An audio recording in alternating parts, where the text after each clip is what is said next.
Here's a horror story for you. The Whispering Room. Rajan had never believed in ghosts. But when his grandmother passed away, leaving behind her old house in the hills, strange things began to happen. The house was ancient, made of dark wood, with creaky floors and windows that rattled even when there was no wind. His grandmother had always warned him never to enter the small locked room at the end of the hallway. "It's not for us," she had whispered once, her voice trembling. But now she was gone, and Rajan was alone in the house. The first night was uneventful, but on the second night he heard it, the whispering, a low, raspy murmur coming from behind the locked door. At first he thought it was the wind, but as he pressed his ear against the wood, he could make out words. "Let me out! I see you! Open the door!" His body stiffened.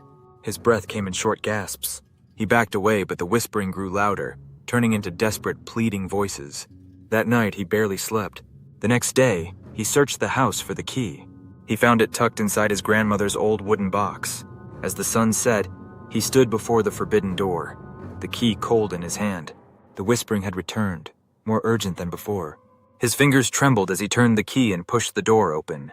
Inside, the room was small and empty, except for a mirror, covered in a dusty, red-stained cloth. The whispers stopped. Rajan hesitated before pulling off the cloth. The reflection showed the room exactly as it was. But there was something else. A dark figure stood behind him. Its hollow eyes met his through the glass, and a grin stretched across its rotting face. Before he could scream, a cold hand gripped his shoulder. The door slammed shut, and the whispering began again.